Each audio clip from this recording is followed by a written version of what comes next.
So first off, everyone, thank you all again for attending our community AMA today with David. We're super excited about it, and it's our first one in a little bit, and we're doing a little bit of a different style. So as I mentioned, I'm Joel Primack from the RevOps Co-op team. I've been here for a few months to support and serve the members of the RevOps Co-op community.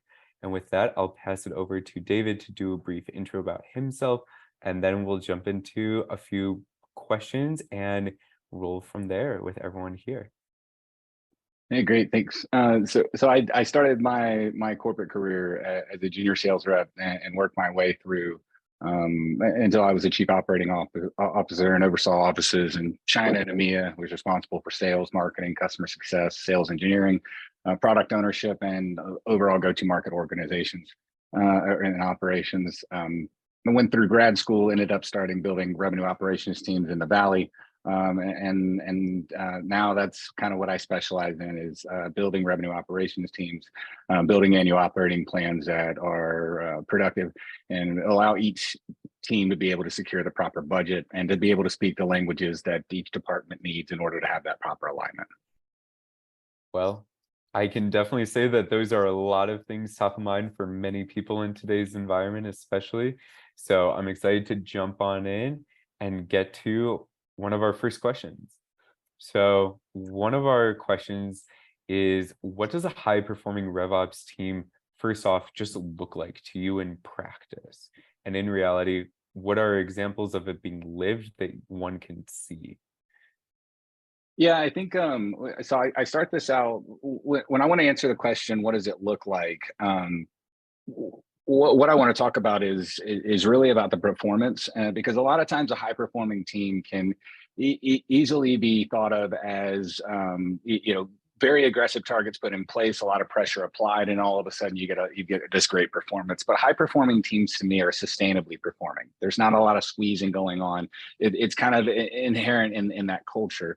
And so I think that's one of the first things to look at as an aspect is your team getting closer to 85%, or not the 100 to 101% that you might see in the startup world from time to time, and be ready for your team to be able to operate at that level on a regular basis. That doesn't mean there won't be times that you'll have to crank the team productivity up. But when it comes to sustainability, you have to look at the work-life balance, and you have to respect that with your employees. No high-performing team is going to stay that way if bitterness is injected in that team. And one way to inject bitterness is to really, really ride your team and not care about their work and life balance. So it's a unique way to look at it. But I would encourage people, if you Google, there was a recent Harvard Business Review article that actually said, look at getting 85% productivity out of your team to get the highest level sustainably. I think it's a good foundation to lay and follow. It's interesting. I just got a notification today, actually, from Harvard Business Review about some tips and whatnot around building a high-performing team. So perfect timing. I'm now gonna go back to my email and find that. So thank you for reminding me of Harvard Business Review as a trusted source for all things. That's right. That's right.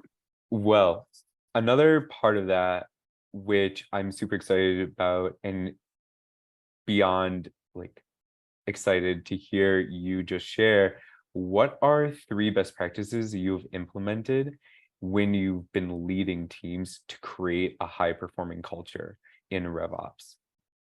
Yeah, great question. I would say this can vary a little bit, but the first step never varies. And the first step is you don't do anything for the first 30 days.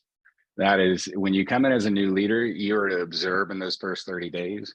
The principle you should follow is, unless it's business critical, meaning something is going to break that's going to impact the customer terribly, you should not be changing it in your first 30 days, even if you know it's wrong. The reason being is you need time to observe. You need time to be able to socialize the framework that you're also going to put in place. So your first 30 days is about observing and understanding people a little bit, understanding the processes, understanding the systems. But then you use, so in that 30 days, that's kind of the first piece, but you're using that to start socializing the fact, hey, I'm going to use a framework to bring this team together. And the framework I always recommend, because I love it, I learned it in grad school, I've used it over and over again, is the 5 Dysfunctions of a Team by Patrick Lencioni. It's a wonderful, wonderful framework. That 30 days, during that 30 days, it's a great time to start buying that book. If you're a remote team, start mailing it out to your team members. Get digital copies, get them Audible copies. Make sure that you're getting to their learning style, whether or not they want to read, summarize, or listen to it. They can even watch videos. But the point is, you're able to start introducing that framework. And once you've got that socialized, then the next piece is really building a workshop around it. If you're not familiar enough with that framework, bring a consultant in. It's not going to cost you more than $5,000-$7,000, for a team of 5 or 10 people to do it. It takes about a half a day. If you're doing it with a consultant. I break it up weekly and ran them myself. It takes about 5 weeks, because you break the book up into 4 different sections. You'll see that's kind of the way the book's designed. And it typically takes about 5 or 6 weeks to get through that. And as you're going through that workshop, the idea is you're building the ethos of your team, because you build a slide deck. And what I have every time I've done this with a team is, as we're going through each chapter, we're building a slide deck. We're talking about the most important things to our team. We're recording it in this slide deck. And so by the time we're finished, we've got this compilation of how this framework works with our team. We've built our ethos. We've all decided that trust is going to be the foundation. We've all decided we're going to be accountable. We've all put our thoughts into that. And that creates that documentation in place. So number 1, 30 days, observe, start socializing. Number 2, run a workshop, get your ethos organized for that team, get it documented. And then number 3 is really making sure that stays in place by embedding some of the different methodologies inside of each team meeting that you'll see, and then running quarterly reviews. The other piece is make sure when people are onboarded, that slide deck you created is now your onboarding for your team. New team members will go through that. You select one team member to go through each chapter, and now new team members are now meeting other team members remotely. You can mix it up, and they go through the ethos and they add their own comments, and it allows everybody to really get a good sense and get on the same foundation to say, this is our culture, this is how we operate, and this is how we remain high performing. And when you go through those 3 steps of observing, creating, and then reinforcing, you're able to create high performing teams. I typically can, it takes about 3 or 6 months with a team of about 8 to 12. And then you're onboarding new members following that. And then it's just a rinse and repeat. Awesome. First off, thank you so much for just being so tactical, yet also so strategic with that. I love how you do this one part, but then it becomes your onboarding. And then it becomes a cool way for everyone to meet each other during that onboarding process for future team members. Absolutely love that. Chef's kiss emoji all the way. Love that. I'll add to it. Something that doesn't happen is we didn't churn a single member of that team during that creation. And that is a powerful thing to say in an operations startup as you're building a team. So it was, and it was not me. I will 100% give that back to the team. It was the culture that team created by going through the framework and trusting each other. It was absolutely amazing what those folks did at TradeShift. They were some of the most talented people I had the pleasure of working with, and I feel incredibly lucky that I had the opportunity to do that. You are 100% right. That is an amazing feat, and thank you so much. That's really cool to hear the outcome of the work too. Well, jumping into it, Michael dropped us a couple of questions, so we're going to jump into his questions. First, when beginning to build an ops/RevOps team in a SaaS company, assuming the RevOps leader is already in place, what would be the first 4 to 5 positions you would hire behind that person? And is there a particular order for those individuals to be hired into? Yeah, great question.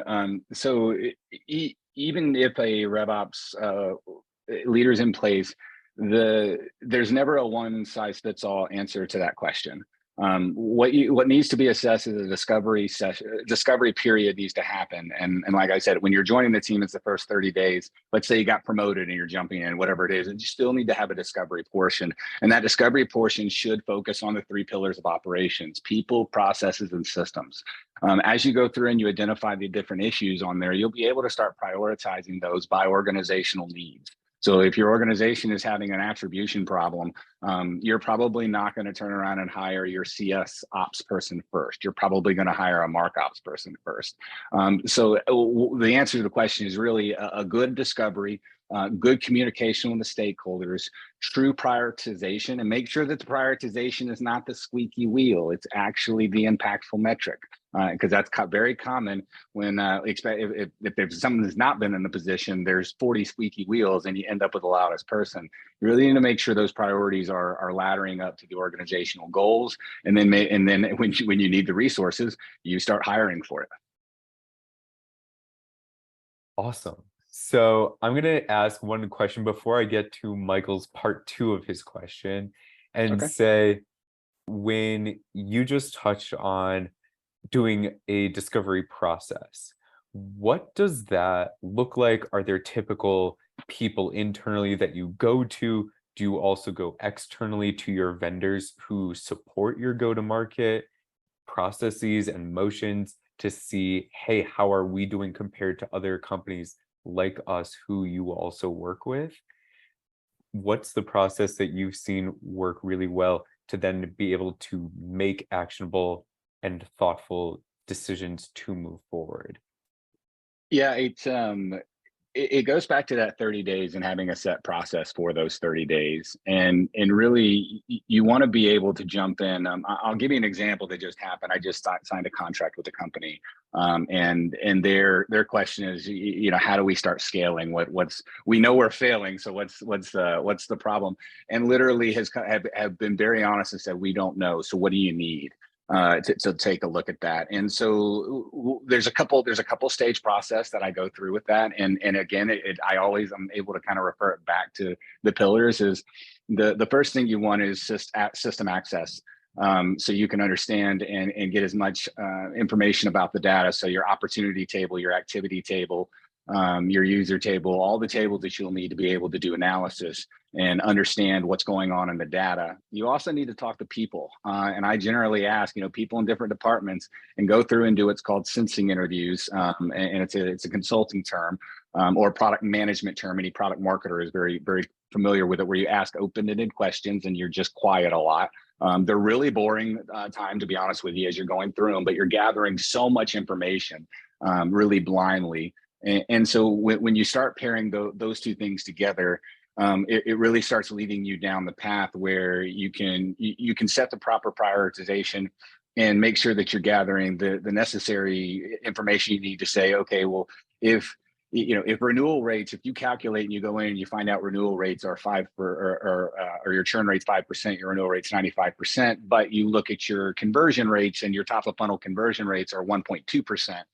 It's going to tell you, you need to go look at the top of the funnel. You need to understand what those channels are. You need to understand how that attribution is working, or is it even working? Is the 1.6 a real number? Is it lack of attribution? So if that makes sense, it's really more about breaking it down into those 3 particular areas and being able to put it into digestible pieces. Did I answer your question, or did I dance around it too much? I think you did a good job answering it. We'll see if anyone in the audience has any follow-up questions to it via the Q&A. So, and with that, I will do a shameless plug that, as a reminder, if you have questions for David, just head on over to the Q&A tab in the bottom of Zoom. That's where we're grabbing all the questions from. And with that said, Michael's part 2 question is, are there any org charts you have that are shareable as a best practice or template for people to use when they're building out their team? Here's what I recommend, and this is going to sound wild, but you'd have to look at it's kind of hidden in my LinkedIn recommendations. You'll see something that says David's leadership style is unique. I haven't ran into people that lead like him, and let me tell you what they mean by that, because it's really not a big secret. Excuse me, so sorry. When I run organizations, I respect hierarchy from a title standpoint as the organization needs to. Meaning, if I'm hiring a director, that director will be able to work with the senior managers that are in the team, whether or not they're the marketing operations person, the sales operations person, maybe they're commissions, maybe they're working on deal desk, maybe they're managing external vendors, BPOs. But so we respect that from that sense. But when it comes to accountability and how everything operates, I always run a flat org, but I also only ever have less than 10, max 12 people that report to me directly. And then the people that end up reporting to me directly, everything is very, very flat, but I could have senior managers, I could have directors. And the reason I do that is when you're creating that ethos for your team, part of that ethos is everybody holds each other accountable. So I'll give you a good example. I hired a director in place, and the director wanted to change a process during our meetings, and the process was a pretty significant process change. And I happened to be away while this change was happening. I was overseas in another office. So you can imagine kind of where this story is going. And what ends up happening is, I start getting messages saying, hey, I can't believe, this got changed. I don't want it to be changed that way. I turn around and I call the director, and we have a very good relationship. And I say, hey, our ethos says that we ask the team about this. What do you think? And the reaction was incredible. The reaction was, I'm so used to doing it the other way. I just goofed. I'm going to go to the team. I'm going to let them know I did this the wrong way. I'm going to let them know this is up for vote, and then we're going to do it the right way, and then we're going to come back and I'll get this fixed. And it was. So the reason I tell that story is it's a good example of watching somebody that hierarchically could have looked at a situation and said, you know what, I have the power to change that. And typically in my organization, that's what I do. And that's what other people do, and they don't have to explain themselves. But if that's not the ethos of your team, if that's not what your team designed, then it's not healthy to do that. And when it comes right down to it, regardless of what they call you, it's going to be about getting things done that's going to make your career. And when you stop when you stop paying as much of attention to title, and you start focusing more on how you're collaborating together, you are very successful. But I will say this in the same breath, if I can try. On the other side of the coin, if you ignore politics, you are also not going to get very far in your career.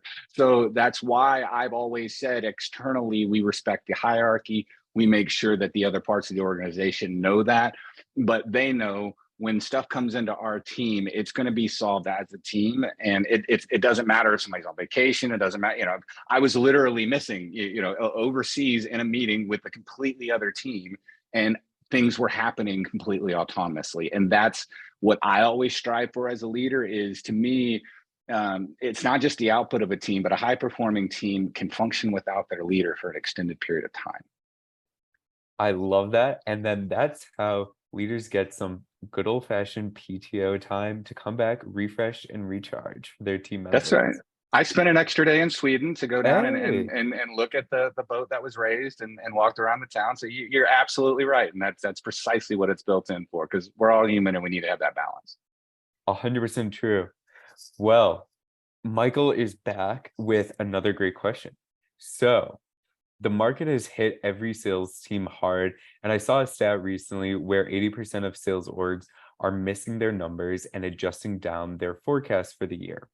What are some leading indicators you would hone in on to help keep sales performance as efficient as possible in a lean market? So so I want to start this off with answering it from a principle standpoint. What I mean by that is I'll go all the way back to saying that I think the first thing is make sure you understand your funnel. Truly understand your funnel as much as you possibly can. Make sure you have a good attribution system set up. Make sure you have a linear stage process. Don't have stages jumping around. Make sure you have a clear definition of what goes through the funnel. If top of funnel is called prospect, middle of funnel is called demo, closed, and bottom of funnel is closed. Make sure everybody agrees that's what it is, because the issue when everything gets messed up, when there are things when you go and you start analyzing your data and you don't know how to control the things you should have control of, it's very difficult to forecast when things become uncontrollable. So that's why I say the first thing is really make sure that foundation's in place. So if that 47% is true, then there's a couple different ways that you can take a look at it and figure out which lever is there a way to increase our conversion rates, which maybe we can do some research on our ideal customer profile, and maybe we can find a segment that we can hire that will pay a higher average selling price. So maybe we can tweak conversions, maybe we can tweak average selling price. But it really is about knowing what that data is and knowing what levers to pull when the time comes, because whether or not it's a pandemic that is now thrown us into inflation is trying to be pushed down by the Fed, and now money's very expensive, or whatever the case is, the idea is to have all the knowns that you should know 100% baked out and agreement across the organization. That way, when you do go to try to model what am I going to do about a 47% quota, you're actually doing it with data that's better than directional, and you're able to provide better predictions of what might happen. And I can tell you what's happening from, and I talk to clients every day about this. There's kind of two methods. Is you're seeing either they're just adjusting quotas up, saying, okay, well, if they did 40%, then we'll just adjust it up to where they, if they do 40% again, then we'll change it to 10 million. Now they'll get to 4 million. And it's like, that's not going to help. So I think the answer is really that two-part portion where having the definitions aligned, making sure that there's total agreement on there. Then when you're able to do that and you start seeing where the decrease is happening, you should know all the levers to go and say, this is the most impact we can make to mitigate this risk as it's unknown and happening.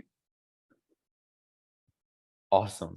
So I love just how you focus on mitigating the risk and not just saying we can do anything if we adjust something.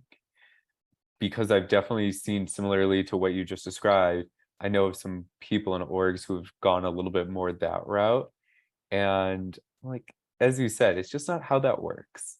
So I really you drive off your best salespeople is I mean, and that's literally what I heard with their top two salespeople they're worried about now because quotas are increasing.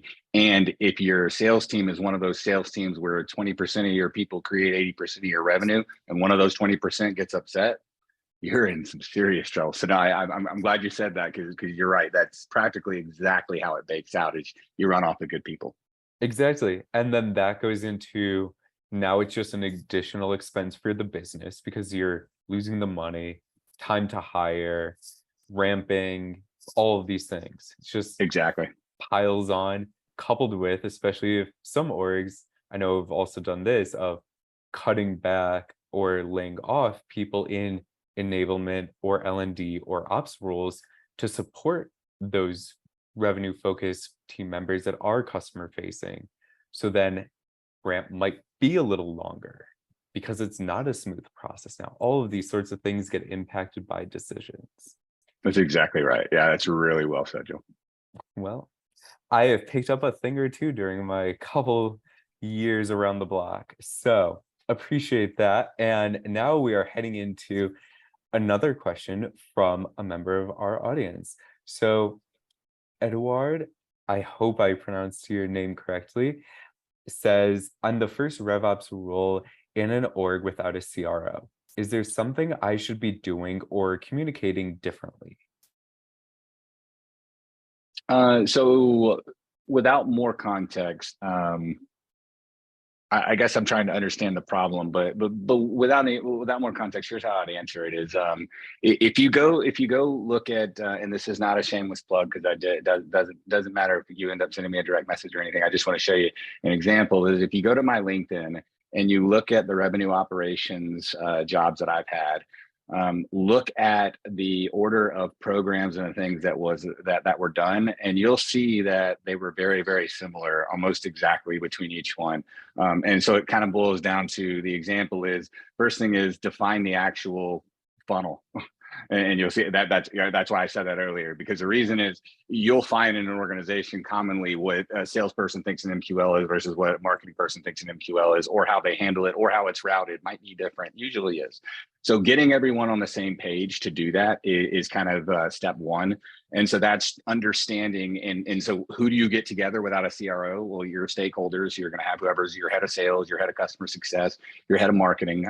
But you can start off with head of sales and head of marketing to start off with, so you can understand capacity, productivity, and start working from there. But getting your sales and marketing stakeholders together and getting them to agree, and then actually documenting that agreement and making sure that document is then spread to the sales and marketing team. So both teams says, hey, this is what the leader said the funnel looks like. And then guiding those leaders into principles like the funnel needs to be linear. You need to be marking stages at timestamps between those stages. The stages need to actually be milestones and not over-engineered. So you can guide some of that process. But overall, it's really about getting it lined up in that particular way. And then you shouldn't run into nearly as many problems. Great. Thank you. Okay. So we had a couple other people jump on. So I'm going to give them a second and say, if you all have any questions you want to ask David, head on over to the Q&A tab, or I will continue asking a few questions that I have that are top of mind for him. So I'll just go and give everyone a minute. So based on that, I'd be really curious then to hear what you think about how the funnel changes between a more traditional, say, sales-led motion versus a PLG motion. Because PLG is on the rage, just right up there with usage-based consumption and product adoption and all of that. So I would be really curious to hear if that changes and what those milestones in the funnel or funnel names change too. Yeah, you're touching on a pretty hot topic, and I'm so glad that a company that I worked with was PLG motion hybrid. So let me I've got a lot of feedback on this particular one, because to your point, if a customer or prospect, for that matter, is going through the product themselves, then what are those sales stages and what does that mean? So let's answer that question first, and then let's talk about sales and how those align. The first part of it is in any software, and something that's commonly overlooked is things that get tracked in software is how many times you log in, or how many times or how long did you stay on a page? What was the duration or something? These proxy values that 10 years ago were fine. But what really needs to happen is there's products like Heap and Segment. And what these products do is they sit on top of, and they can actually sit on top of your website as well, and go all the way through to your product. But the idea is your team has to sit down and look at what your product's doing, and you have to create events yourself. So the whole taxonomy you have to create, meaning, okay, here's all the payment events, here's all the data loading events, whatever the classification ends up being. And then you have to start testing to see what basically you go in and you guess the best thing you possibly can. You start tracking, and then you start looking to see what actually is driving customers to close. And you start tweaking those events inside of the software, because maybe it's not the upload, maybe it's when they upload more than 50 rows. At first, maybe you just thought it was they uploads, but you figure some of these things out as you go along. And so that's what ends up starting to tell you what the stages are. But it's also on a PLG motion. You don't want to necessarily think in the box of they must go through a process, in the sense of, let's say they did the first thing, the second thing, the third thing, and the fourth thing. And maybe that's the most common path, but what you should always have is a path directly to buy. And that so make payments easy. As soon as they want to upgrade, they go right to it. And that particular piece, it's not as important. You would just see in your tracking function, hey, they registered and then they immediately went and bought. Maybe that's a referral. Maybe the person already knew it. Whatever it is. But it's a fundamental difference in the way that you're looking at PLG, and that's why PLG, it's so incredibly important to get the events nailed down correctly, understand what those events are, because it's not just about buying either. It could be about churn. It can be about when they need help. And one thing that I like to say, so that answers the first part of the stage. When you have a hybrid model, though, think about, you start off a product and a salesperson goes into it, and they're starting to walk someone through it. but they can buy at any point that they want. And you have events set up that tell you when they might buy or when they're interested. You can integrate those kind of things into your sales process so your salesperson can know, hey, they're looking at a help article. I should probably get in touch with them and probably help them through it. And so what I've seen in a hybrid model is salespeople become really good at they're more like hybrid implementation people, which gets them to take the sales hat off and people are ready to buy from them because they're helping them install something. And that method works extremely well, but you have to know the path that people are going through, and you have to know when they're going to get stuck and what that means. And I also think you shouldn't really be discriminatory on a usage-based client. For instance, another thing that commonly is to say how many people and do you have in your org, and there'll be 5 or 6 options, and the routing will be based on that. That's really, most users won't always be honest about how many users they have. So what you're doing is you're allowing your user to decide whether or not they're going to talk to a salesperson or whether or not they are, if you're doing it by size. And really, you should be allowing the user to decide when they get stuck on the free trial on what the next step is, and then route them based on that and have those sales stages. So you could imagine on the sales side, it's, maybe the first sales stage is, flying, doesn't need anything. But then there's stuck, and it goes through and it says this person's on a knowledge base. Let's go ahead and get an email out, throw them into a cadence that says, I'd want to hop on a call. Let's go through knowledge base number XYZ, and we're going to go through the solution, so on and so forth. And so that's how you would integrate the hybrid piece to it, and then how you'd handle the PLG piece from a event standpoint and from a sales process standpoint. Before we jump into the 2 questions that were submitted, I also want to add that one thing I've heard that I always find really interesting is the number of integrations, especially in a PLG, because it starts to mean that it's sticky. And the more typically that there are, and usually companies have a magic number that they know, and they see a very high point of when we hit X number of integrations into our platform or going out, we typically see decrease in churn by a significant number. So I would say that that can also be a good leading indicator to watch out for on the PLG side. And we're always here for a good sales assist motion too. Shout out to Zapier, because I know you all have a good one.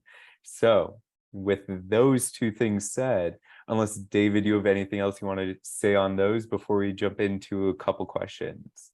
No, those are great additions. Thanks, Joe. Of course. Sid, you're on point as always. As always. I am not. It's your show. I'm just the host here.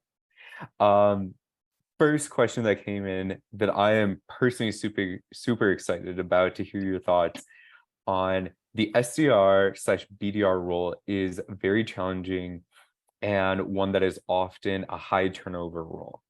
Yes. Now, the question is, have you ever recommended companies to hire out the SDR role to an external company? Why or why not? I have, and I've actually been the company where we were the agency. I worked as a subject matter expert on it, and here's what I'll tell you about it. Is it really? I think there's 2 ways to really look at it. If you're trying to test product market fit and you're trying to get up and running quickly, outsourcing an SDR function on a product that has easy understanding, the market does not need to be educated, meaning you're not on the left side of the chasm, you're actually using technology that's known, things like that. You can get away with using an agency for a certain amount of time, but even as you grow, eventually it's going to break and scale. Because you can look at Salesforce, you need more products to end up start breaking. If you're going to be $1 billion business, you're not going to do that off of a singular subscription. And as products get more complicated, the harder you see, the more you see it's very hard to outsource it. And if you look at Salesforce, their certification program, And I've never worked there, I'm just familiar with it. You know, as you start off, you get certified on each product, and as you go up and the more products you sell, obviously you get bigger quotas, you make more money. And the reason they use that model is somebody very early on in the very simple CRM product, that's probably easy to sell, and maybe they could even outsource some of the, you know, the really, really small orgs. But as you start increasing complexity, you'll definitely want to bring it in house.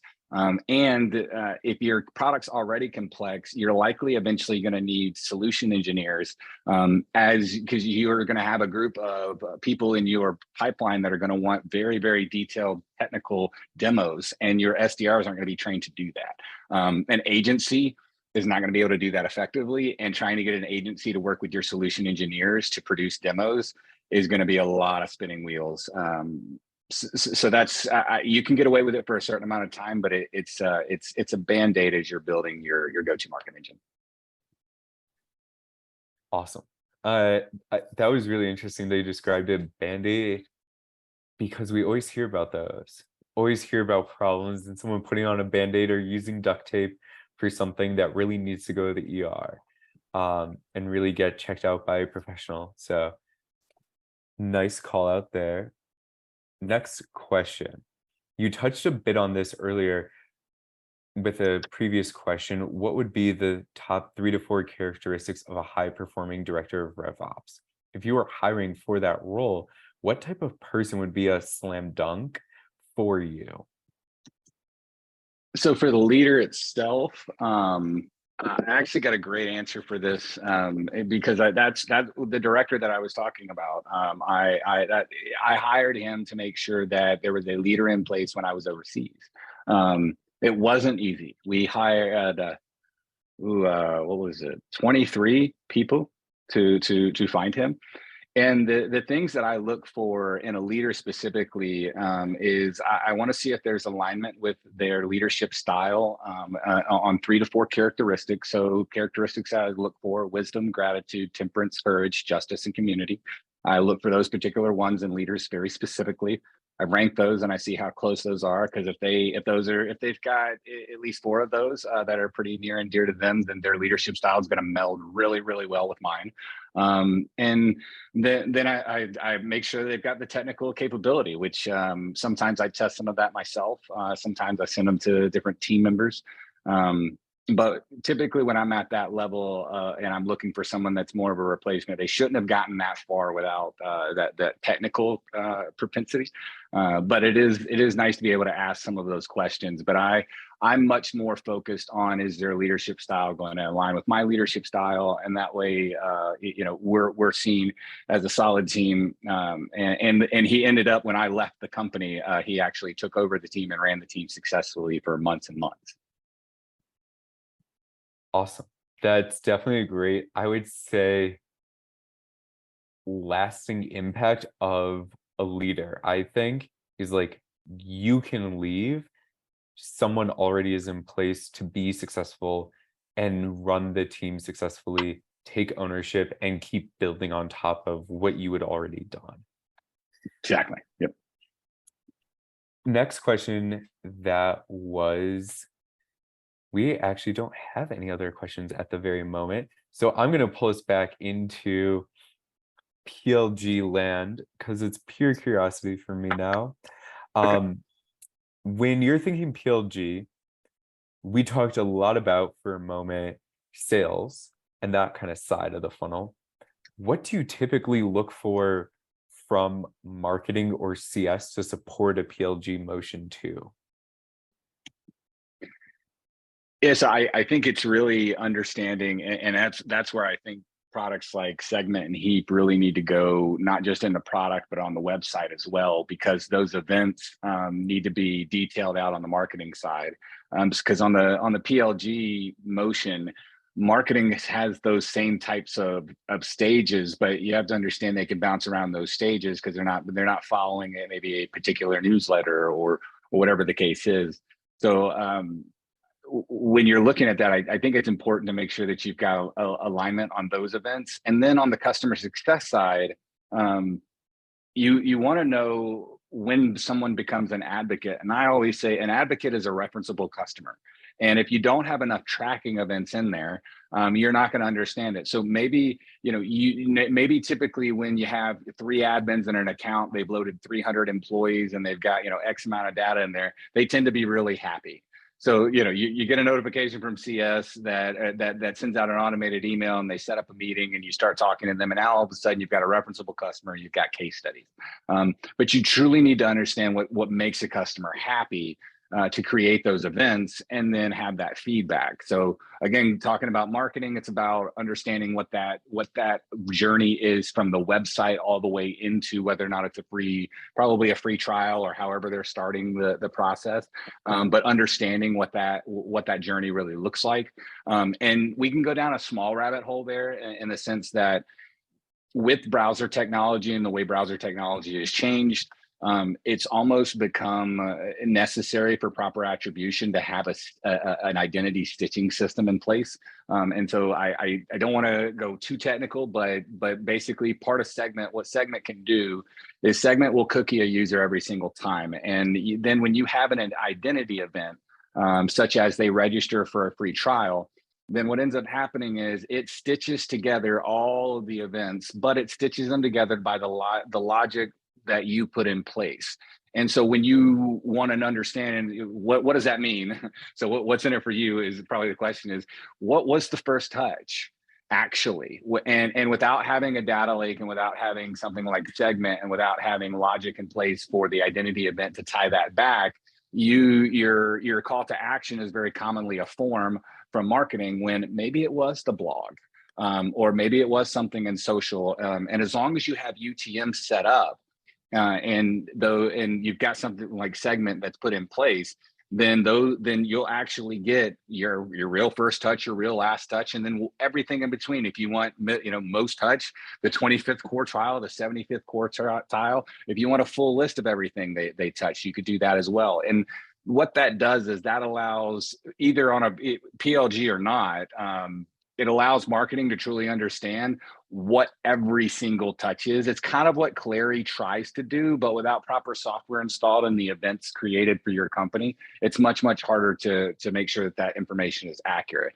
But that's kind of the rabbit hole for marketing, is you need kind of a whole identity stitching piece. But then on the customer success side, it's really about figuring out who's happy, and then getting in contact with them to see if you can turn them into a referenceable customer.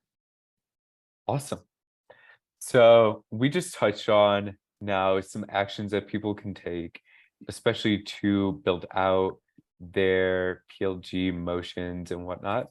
And now we're going to kind of curve and go back to one of our main topics for today's AMA, which is showing ROI for a RevOps function. So as a leader within organizations, how have you typically thought about showing ROI for whether it's new people, new platforms that you all have invested in, et cetera, to higher up business leaders, as well as your peers in other functions who are the leaders of those? Yeah, it's the question, I think, is a couple different prongs. Is kind of the first thing from an ROI standpoint that you're running into on a revenue operations leader is a lot of systems, so software vendors, and so you implement a business case process, and every single piece of software should have a business case. The business case should have clear steps, meaning you've got a clear understanding what problem you're trying to solve. And you're articulating what happens if you don't solve the problem and when. You've got clear milestones detailing those resources that you need and delivery dates. And you've got the return on investment that's financially viable. And I want to touch on financially viable for a minute, because what I mean is you don't want to turn in a chatbot slide deck, because I don't know if I won't mention the name of the company, but if you've ever seen it, it comes back and it basically says you're going to make the GDP of Germany if you install our product. And you're sitting there going, you're like, am I going to show that to the CFO? There's no way, we're going to get, a gajillion leads. And so it's really about making sure that business case has the elements that are practical, and then that financial ROI is believable. It needs to tie to revenue. It needs to be practical. And if you're not sure about those steps, go poke your strategic finance person or go poke one of your ops people and say, hey, I'm trying to demonstrate ROI for finance. Help me do that. Because what they're going to do is they're going to say things like, well, does this problem going to take a place of another tool? And if it does, what's the difference in the cost of those tools? Or is this problem going to solve a massive amount of time? Well, can we create how much time, a believable amount of time that it's going to save, not 4 hours out of the day for the entire company like you typically see, but can you actually go through a logical set of steps and then show me if those were FT full-time employees, what that would actually cost? And now I can wrap up and show, hey, we don't have to hire another SDR in 6 months because I'm going to put in SalesLoft. Well, great. Now I can do those comparison and cost. And so that's what I mean by financially feasible. And a good principle to follow is if the vendor gave it to you as an ROI calculation, don't use it. Create your own because their job is to make it look as big and as great as possible. And it's finance's job to smell something that stinks. And commonly they will say that ROI approach isn't going to be as useful. So that's really when you're talking about vendors and software in the stack. I think that's putting in a solid business case in there is really important. When you're talking about people, I think there's a couple of ways to split that up. Is what is the ROI of the revenue operations team versus what is the ROI of salespeople? And when you're talking about ROI of salespeople, you're just trying to make sure your company is not over or underpaying people. That's kind of the end it for, and if they are, it's just you're telling people that, and that's it. But when you're talking about the ROI of a revenue team, this is a great question because it's so incredibly, I would say it's so incredibly subjective and objective at the same time. And I don't mean to say that in a confusing way. So let me try to clarify what I mean by that is the improvements that you end up making. Some of them is going to be very, very clear, and you're going to be able to calculate those, down to a dollar amount, and some of them aren't. So I'll tell you how I typically set up something like a good example is we want to put more pipeline. We need to increase pipeline. Come solve our problem. So what I would do for the team is if there's no pipeline system in place, then I would actually create MBOs for the team that would be based around creating the pipeline system, and that includes the reporting and dashboards, dynamic dashboards, because I don't care what you create, if you can't put it in front of the stakeholders that they can use on a daily basis, then it won't have the impact. So you make sure you go through that process, make sure that reporting's in place, and your MBOs are going to be focused around that creation. But after the creation, you start moving your sliding scale. And what I always recommend is maybe you start your MBOs as part of your variable. When you're creating it, your MBO is worth 80% of your variable. But after you've created the system, 80% of it is based on the pipeline values that the sales team has to hit. And that's how you start showing when a leader comes back and they say, okay, well, what did your team do? Your team cost XYZ. You can say, okay, this is the MBO we created. This is the amount that you actually paid out for that MBO, and watch your sales team hit the target when that happened. They wouldn't have been able to do that historically had we not designed it this way. So it gives you a really good way to put a number around it.